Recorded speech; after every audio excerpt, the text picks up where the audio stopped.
Hey, this is just a little bit of an update on a Wednesday midweek medal. Apparently, not everybody likes an underdog. I talked about that on Monday. I want to talk about it more. Take a listen to this song by Tori Kelly. If you're feeling alone as a Christian today, I want you to know something. You're not alone. You're never alone.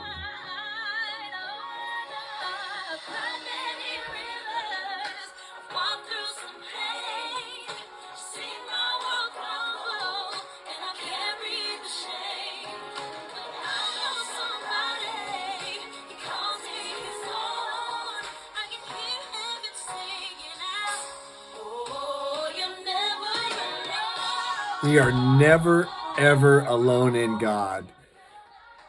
You can go back online if you want and hear Kirk Franklin and Tori Kelly sing that as a duet in the Dove Awards. Kirk Franklin recently in the news because, well, he cussed out his son.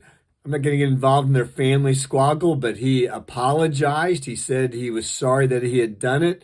I don't know whether you've ever done anything that you regret, but I think we just need to be careful, really careful with the cancel culture, particularly amongst us believers. Let's be careful how we treat one another.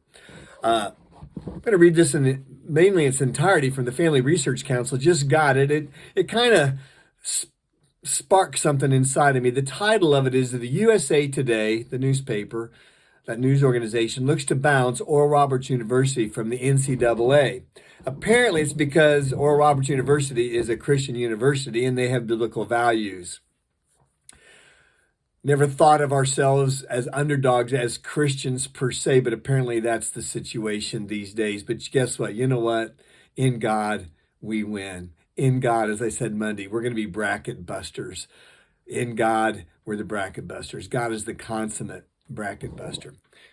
The article says everyone loves an underdog. Well, almost everyone. While the rest of the country rallies around Oral Roberts University, cheering on the Cinderella of this year's NCAA basketball tournament. Loyola of Chicago, another Cinderella, beat University of Illinois, which many of my friends back in Illinois, those of you that listen to these talks, are pretty bummed out that your next 2 weekends, there's nothing left for you to do. But USA Today believes that the slipper does not fit Oral Roberts University. The small Tulsa college is evangelical. They announce as if it's news, USA Today.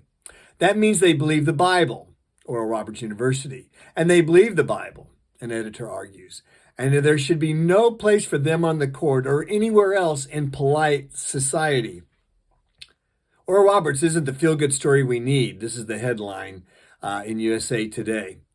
Forget the heart it took for these players to topple powerhouses like Ohio State. Ignore the improbable run they're on toward a national title. All that matters is that they have a Christian beliefs that can't and shouldn't be ignored. That's what USA Today says. They have Christian beliefs that cannot and should not be ignored. The university is deeply bigoted, insists the author of the article, as it enters the rare air of the Sweet 16. Her goal, the author, Hermal Javari, her goal is to make sure they never get there again. While the school has been soundly mocked on social media for its archaic standards of behavior that bans profanity, social dancing, and shorts in classrooms, she writes, it is the school's discriminatory and hateful LGBTQ plus profanity policy that fans should protest as the Golden Eagles advance in the tournament.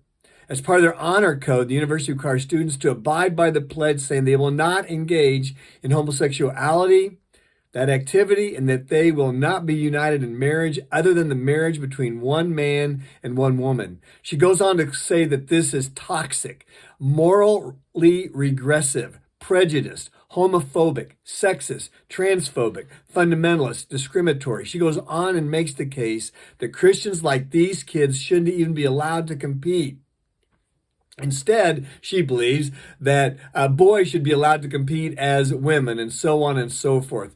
Let's just lay it out really plain. The author of this news article in USA Today, she's just wrong. She's really wrong.